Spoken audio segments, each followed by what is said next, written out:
How's it going, everybody? Thank you very much for tuning in here at odds.com.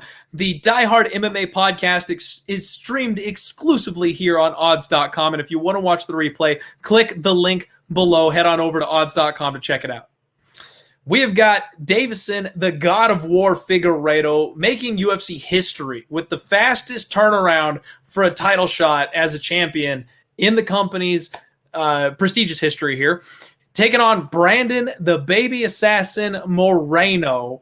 Deiveson Figueiredo is 20-1. The man is near perfect, as close as it gets. Brandon Moreno is 18-5-1. We saw this kid put on a performance, and I think it's fitting that you're here with me on the show, Matt, because we both had Brandon Royval the last time we saw Moreno out there, and I really want to hear your thoughts on that, because from where I'm sitting, I know Brandon Moreno put a good round one in. I know he had Royval in some trouble. He got him in that twister position. He had the choke that he was working on. But I saw everything I wanted to from Royval. He defended that position. He did the right thing. He stayed safe. He got out of it.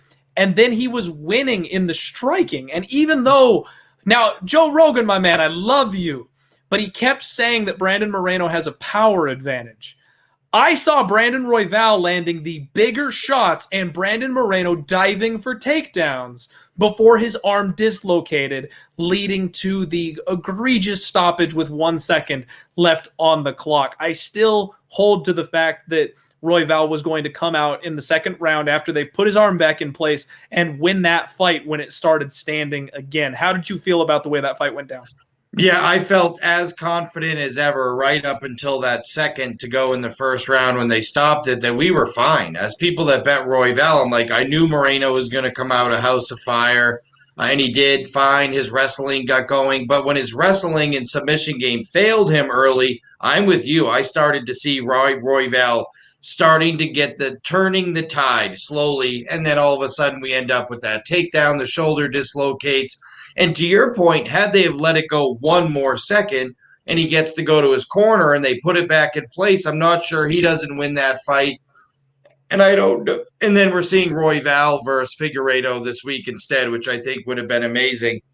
You know, everyone talks about the Brandon Moreno story and how, he got cut by the UFC. Look, the UFC didn't cut this guy because they thought he was a junkie or a garbage fighter or not a good prospect. If I remember right, they were thinking about getting rid of the 125-pound division. And they only kept like 4 guys.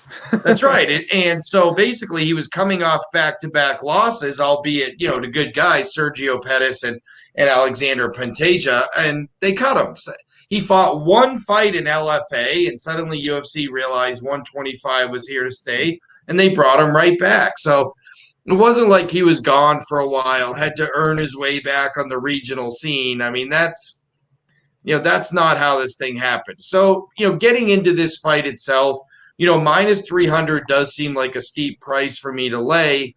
I kind of want to bet the over in this fight because what we have seen in the past is the one kryptonite that Figueredo sort of has is wrestling. Jussier Formiga, the only guy to bet him in the UFC, was able to out-wrestle him.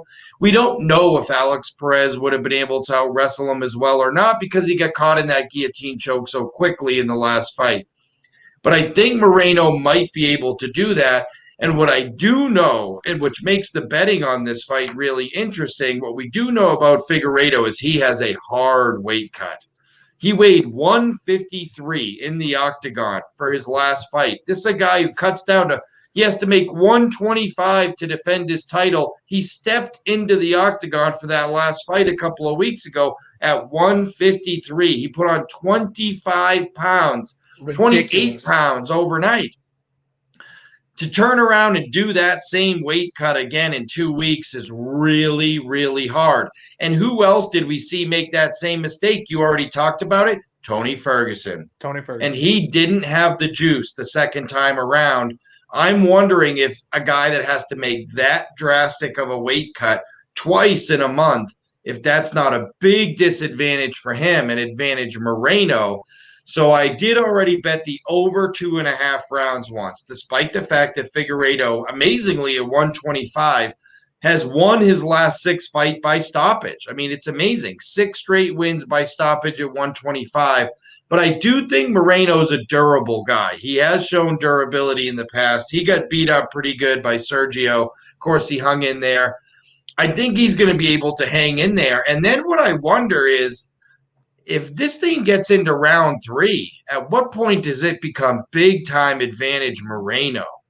So I don't know if I'm going to bet Moreno pre-flop or not. I'm still thinking about it. I don't love how they match up skill versus skills. I think Figueredo's a lot better. His striking's unbelievable. He's creative in all facets of his striking, and his submission game's pretty slick. But I think if we get into round 3 after that drastic weight cut, Moreno could start turning the tide big time here. So I'm wondering, do I bet Moreno now? I already have the over. So those two are a little bit correlated. And the over 2.5 rounds, saying that a flyweight fight will get halfway is plus money. You get plus money that a flyweight fight will go halfway. I couldn't resist that. But I'm still debating, do I bet Moreno now and hope that he gets through the first couple rounds without getting stopped? But if he does, I'll lose both bets, under and Moreno, or keep my over bet, see if it goes to round 3, and then assuming, he may be down 0-2 going into round 3, making a big in-play bet on Moreno, because I think the gas tank for Figueredo is going to suffer after that second massive weight cut. Okay. I mean, you hit a lot of points there and a lot of really valid ones, in my opinion. I think the scales are going to tell us a very, very scary story come Friday. The post-weigh-in show this week more than ever is going to be extremely important for sports bettors, because that fast turnaround. I mean, here's the thing. I've doubted Figueredo several times in the past year. His last couple of fights, I've tried to line up against him and things like that, and it just never works out. This dude is cut from a different cloth. The fact that he's a full-time fighter now, he's got the money to support his family and have people really back him up and have him in the right place, the nutritionist that he's working with, it just seems like he's sharper and better than ever. So I am not going to doubt Deiveson Figueiredo again in this spot, and I think he matches up really, really well with Brandon Moreno. Moreno is a guy that I absolutely love. And before I believed Deiveson Figueiredo was going to be the longtime reigning champion, I thought that Brandon Moreno was our sleeper for the champion of this weight class. I thought he would make his way to the title and take out whoever had the belt and reign himself for quite some time. I love Brandon Moreno. I love his story. I love his heart. I love everything about this kid. But he's a really terrible matchup for Deiveson Figueiredo. Brandon Moreno averages 3.01 significant strikes per minute over the course of his UFC career, and he absorbs 2.96. So he is giving as good as he is getting. He is willing to stand in the pocket and trade, and that is the one thing that you cannot do with Deiveson Figueiredo. This guy's power at 125 is unreal. Now, then the flip side of that story is that Brandon Moreno has never been knocked out. His chin, his durability is off the charts. So if he can take everything that Figueiredo has to offer, slug it out with him for 3, 4, 5 rounds. I mean, Deiveson Figueiredo, his only loss is by decision. This guy's never been finished either. So Brandon Moreno's got the jiu-jitsu advantage. Probably, maybe. We've seen some sick jiu-jitsu out of Figueiredo as well. I give the scramble ability to Moreno, but Deiveson knows how to use his butterfly hooks. He knows how to wrestle. He knows how to stay safe in those spots and slow the pace down. And he's a submission threat himself. I don't see him giving up some weird fluky submission and then being overpowered unless he's gassed out. And that's really the only way I see Brandon Moreno winning this fight, because it's not like Brandon Moreno is a pace fighter. He's not a guy that's going to out-volume Deiveson Figueiredo over the course of a 5-round fight and wear him down and bank those rounds later because he's just got more output. These guys have the same level of output, and both of them trade 1-to-1 with their opponent. So I think this is going to be a slugfest. And unless Brandon Moreno gets a submission, I think this is going to end like every other Deiveson Figueiredo fight. I think he's going to break him, and eventually he will find that shot that puts Brandon Moreno down, unless the scale is a problem, unless he can't make that turnaround and he has that bad durability and he can't quite get it done. That's the only thing I'm concerned with, is the quick turnaround for Deiveson Figueiredo. Yeah, I am too. I think I'm going to wait to bet this one until Friday, at least to watch the weigh-ins. I just don't know how a guy who gains 28 pounds, when you only weigh 125, I mean, 28 at that point is 20% of your body weight in 24 hours leading up to the fight, and then could turn around in a couple weeks and do another 30-pound weight cut for 22% of your body weight. That really scares me. And I'm just wondering if he looks like Skeletor on the scales, even if he makes it, is the line going to drop so much we're going to wish we got plus 250? Or do we not really know how bad the weight cut is until we see him in there, maybe? I think that's going to be the case. And what I've done is closed out my parlay with Deiveson Figueiredo. So my two-leg parlay is Sergey Spivak and Deiveson Figueiredo. It came out to minus 108 when I made it. I put 2.16 units to win 2 on that parlay. And I feel like the nice thing is that's a beautiful hedge spot. If Deiveson Figueiredo looks awful on the scales, if it's painfully obvious that Brandon Moreno is going to have the gas tank and be the one that's going to take this thing, we got a nice spot to essentially free roll, because he's a 2-to-1 dog. And even if money just floods in on him and he drops down to plus 180 or plus 150, you can still hedge out of that extremely easily. So that's the way I'm handling it. I'm anchoring everything on Deiveson Figueiredo, and the number on the underdog is going to make it very, very easy to lock up a nice middle area there where you're going to pocket some money no matter what. There you go. There's nothing wrong with that. I think that's a good way to handle it. If you've got any parlays, if you've got any long shots that you're doing, just throw Deiveson Figueiredo in there. I don't normally tell people to do that, because the more legs you add to a parlay, the less likely it is of cashing. But if you've got a 3-leg parlay that you really like, you might as well throw Deiveson Figueiredo on there, and then you can make an educated decision on betting an underdog that's giving you plus 200 or better to hedge out and lock up some free money. It's a beautiful position to do that, and we're going to have such a good idea of who's going to win this fight come Friday when we see them on the scales. And I think this is one of those weeks, and there's certain weeks where you have to listen to what's happening.